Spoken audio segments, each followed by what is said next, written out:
back to our Final Fantasy VII playthrough. This should be a pretty short part here. We're just going to do Rocket Town and then skedaddle. There's a couple things to do here, including a boss fight, multiple items to acquire, and all kinds of other stuff. So, let's jump right in.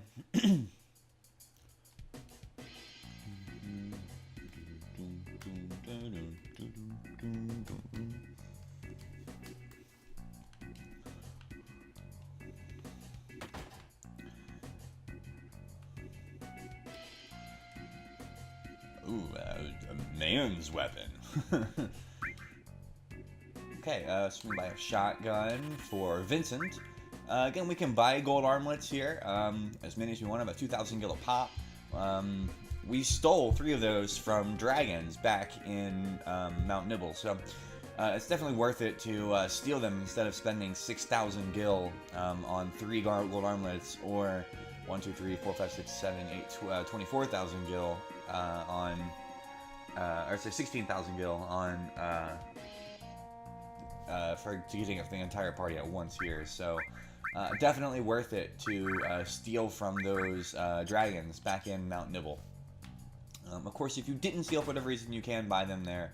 And if you've been grinding, especially out near the out in Junin, then you probably won't care at all when it comes to spending that much money on your on gold armlets.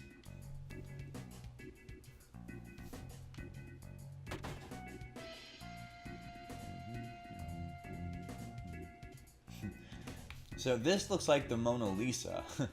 I'm the only one who's ever noticed that. I'm the only one I've ever seen actually point that out. But that looks dead on like the Mona Lisa. A pixelated Mona Lisa kind of thing. Okay, let's talk to this guy. See what he's doing. Welcome to the inn. It's 100 gil a night. Let's not do that yet.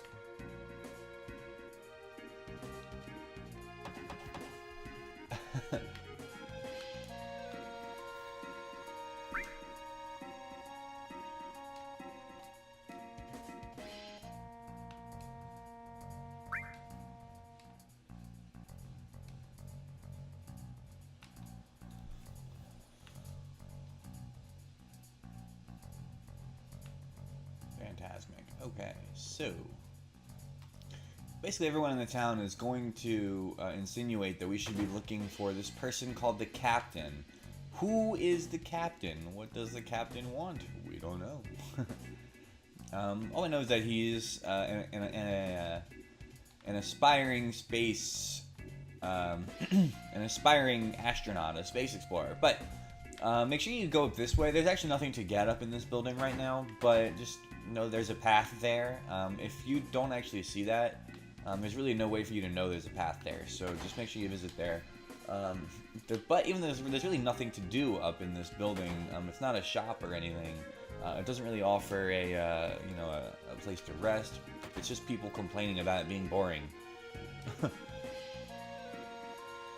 So no reason whatsoever to come over to this building ever. I don't think anything ever happens in this building. It's just a building. I imagine like the developers probably had an intern, and that was his job, was making this silly building here.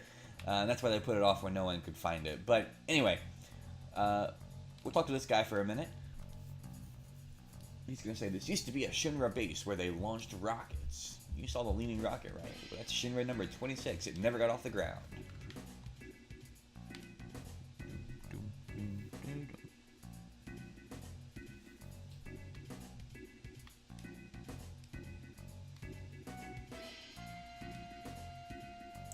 When he you talk to him twice. On the second time, he'll offer to look at the rocket. Go ahead and say, yes, let's take a look at the rocket. Not because the rocket is all that interesting, but because in doing so, he gives us an item.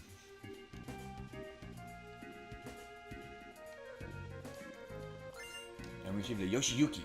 The Yoshiyuki is a weapon for Cloud. A very powerful weapon, a very important weapon. Jumps our attack up 16 points from where it is now. A whopping, what is it, down to 18 to 56, what is it, 36 or so. 38 points for attack from our basic weapon, so a pretty awesome weapon. The biggest thing is that the sword is used when the allies are down. What that means is that when when one ally is down, it becomes 1/3 more powerful. When two of your allies are down, it becomes triple as powerful. So, it becomes triple as powerful. So if you're looking to power level Cloud and you want to take him to a really tough area with some really tough some really tough enemies, so that you can take them down in one shot. With 2 enemies down, this is a great way to do so. So make sure you have 2 of your allies killed or in the dirt. Cloud with the Yoshiyuki, and he will hurt like a train. He will hit like a train. It's gonna hurt when he hits. The biggest problem with it is that it only has 2 materia slots. So I'm not gonna put it on right now, but maybe later on down the road when I start grinding, I might do that in a little bit. Anyway, but two materia slots is just not gonna cut it for our strategies with Cloud in this run through. For the most part. But anyway, it's a great tool to use. Make sure you don't miss it on your run through. So, great. There's that. Let's go ahead and run in the item shop here.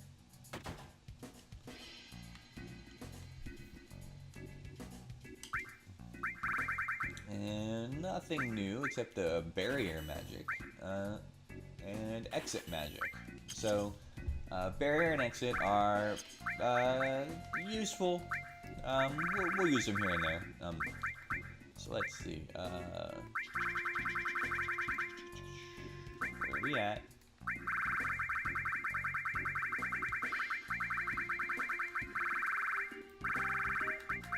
Am I crazy? Ah, there it is. Exit uses escape, which allows your party to escape from battle. Removes an enemy from battle. Barrier, reflect, wall. These are things that we get with the big guard already, pretty much. So there's not much reason to use barrier if you've been getting enemy skills. But if you haven't been getting enemy skills, this is a great material to level up between barrier, reflect, and wall. To basically make your party as invincible as they can possibly be.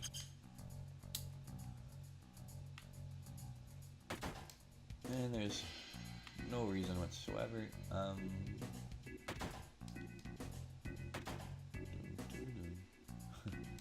So, fast fact for you, this picture right here, this is actually a developer of the game. I don't know who it is.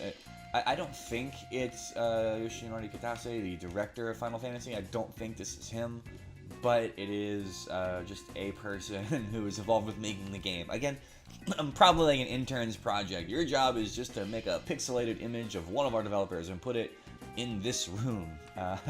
So, fast fact for you, you can't interact with it in any way. It'd be cool if you got a little bubble that said, like, this guy looks really awesome or something, but you don't. You just know that it's an Easter egg. There's a picture of a developer in the actual game itself. This is another person just complaining about it being really boring around here.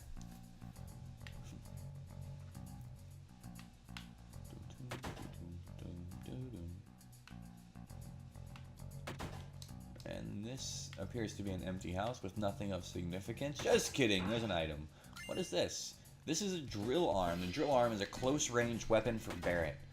Nice weapon to use, fairly powerful. I like to keep Barret long range though, for the few times that I do actually use him.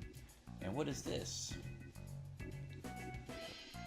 There's a Shinra logo on it. A tiny Bronco. This is cool. I wonder if we can borrow it. May I help you? No, we're just looking at it.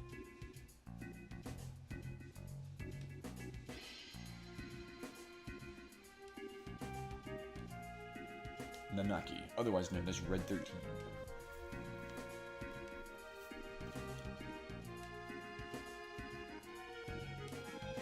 Rufus is coming. It's the president of Shinra is coming to this quaint, small, nondescript town as we speak.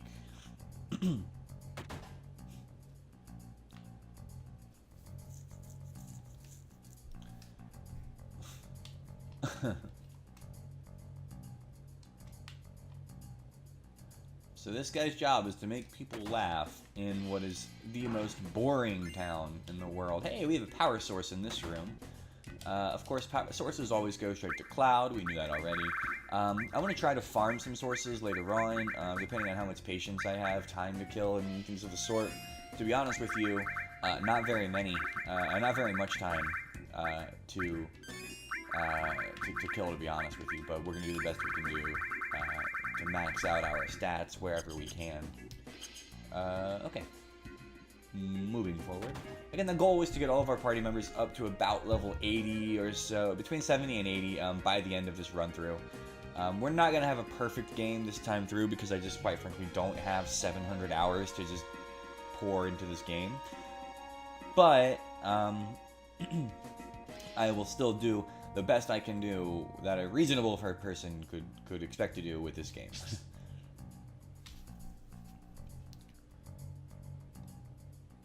So we heard from that scientist lady that the captain should be in the rocket somewhere. We're gonna climb up the rocket and see what's going on. Is this the captain? Who is this? What are you guys doing here? We heard the captain was here. Captain, I'm the captain. And this is Sid, a staple in the Final Fantasy franchise to always have at least one character named Sid. If I'm not mistaken, this is the only game where Sid actually becomes a member of your party, though. Usually he's just an NPC or an automated character who can just move the plot along, but very nice to see that Sid is a playable character in this game and a very important character, especially when it comes to materia growth, which I'll show you that later on. And we're going to keep his name as Sid per the use, keeping our default names wherever possible. Name Sid. Everyone calls me Captain, though. Alright, tell me about this rocket.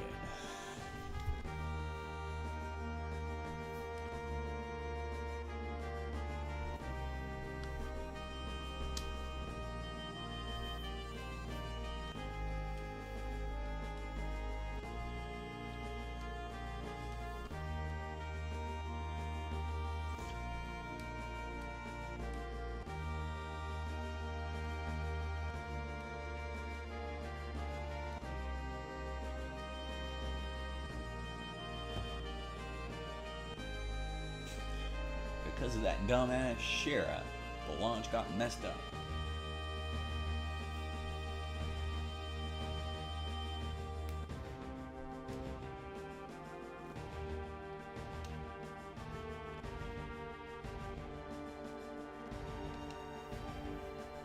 Money, moolah, dinero.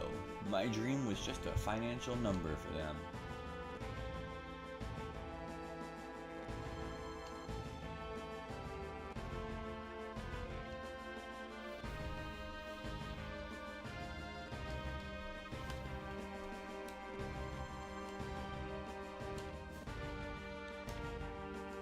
Last hope is to talk to the president.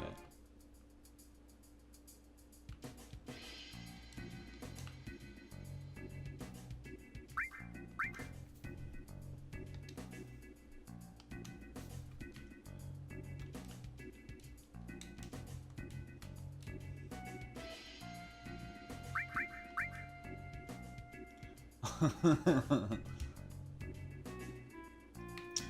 we borrow your airplane? Funny. There's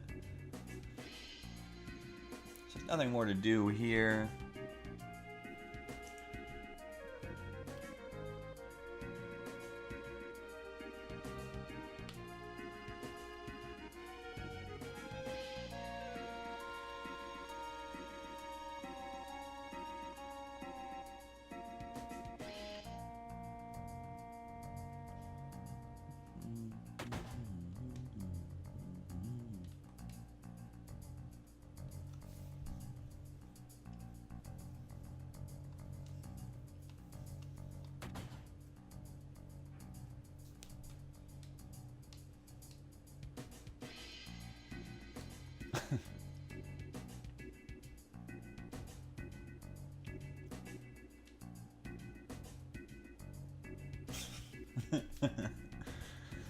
I think Sid's very abrupt. He's a very upfront kind of guy, isn't he?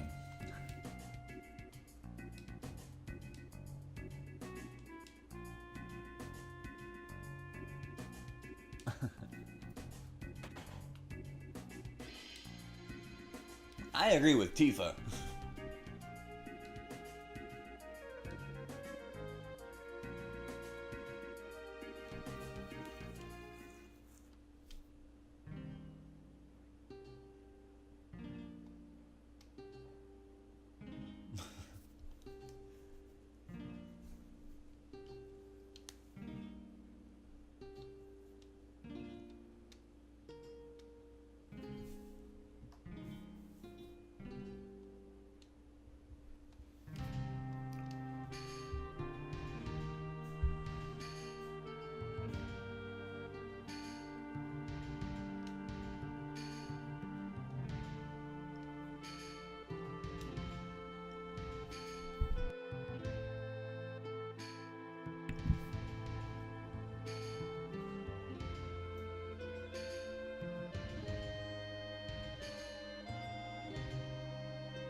Well, if it ain't Fat Man Pong.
taking the tiny Bronco.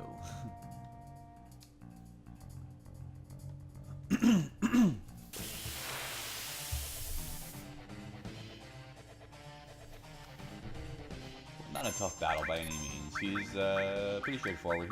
He's got that Mako gun that will hit you with some kind of elemental attack of some sort, but it's pretty straightforward. Pretty much a group of 3 skinny, athletic anime people fighting a fat guy.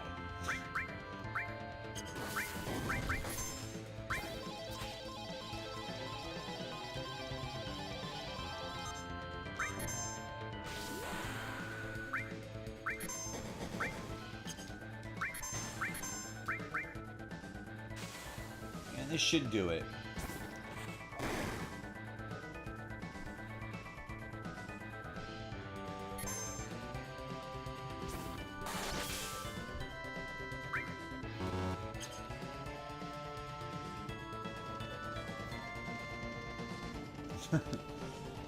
This is my favorite scene in all of Final Fantasy. This is it. This is my favorite scene.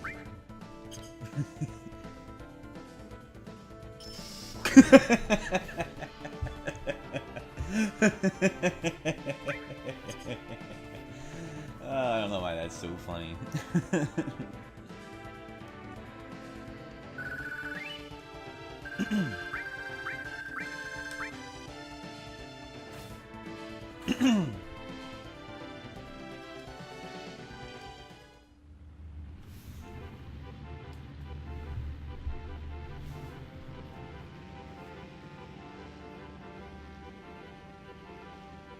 Just like that, ladies and gentlemen, we are in the skies with our first ever airship in Final Fantasy VII.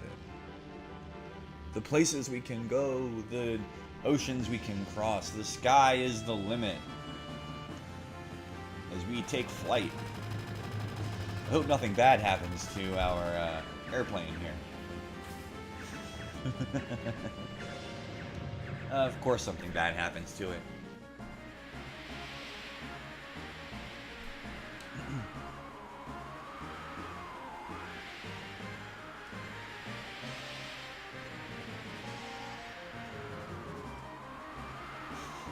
Give me a big splash, so hold your drawers and don't piss in them.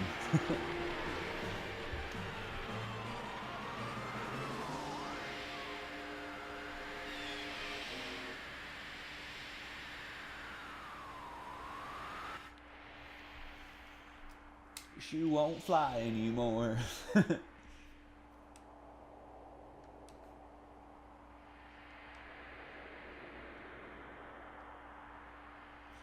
You know, my question here is like, the Shinra wanted the plane so they could cross the ocean. Can't they just make their own plane? Or like take the helicopter that we've seen like 3 times? Like, why do they gotta take the tiny Bronco? Why not any other aircraft?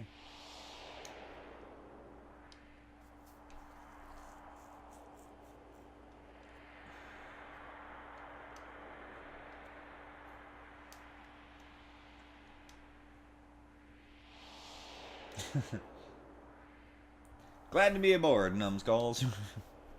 Numbskulls.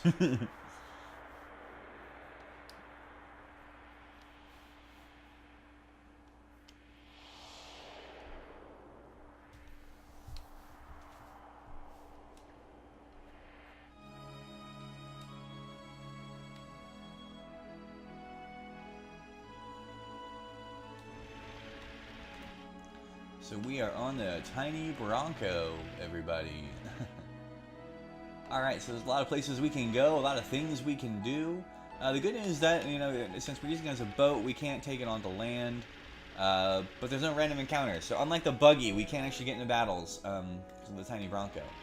So, we're going to jump off here, save, and I'm going to call it a wrap on this part. The next part we're going to have is going to be a really hard one, a really challenging one. It's going to be one that is, it's going to take me a time or two, a practice run or two, because we have a lot to do in the upcoming parts of the Wutai area. The good news is that The entire next video is completely optional. You don't have to do anything in the Wutai area at all throughout the entire game. It is 100% optional. We're gonna go through it anyway because I want to get all the goodies from the Wutai area and get everything together that I need to get together. Ooh.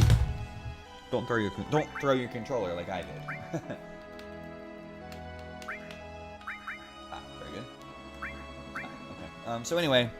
We're gonna call it quits there, guys. If you are not interested in the Wutai area, you can skip the next video. Even though this take on the Wutai area is gonna be a pretty interesting one, it's gonna be pretty comprehensive. I like to go in detail about everything that I do, especially in an optional area like Wutai. So we have a lot to go through in our next video. I'm gonna dedicate the entire next video specifically to the Wutai area and nothing else. So. You can skip it and we will move forward with the plot exactly where we are, as if we did not go to the Wutai area at all after the next video. But I think I've got you this far. We might as well go ahead and do one more video in the Wutai area. So thanks so much, guys. Appreciate your time, appreciate your energy. I will see you next time. Peace.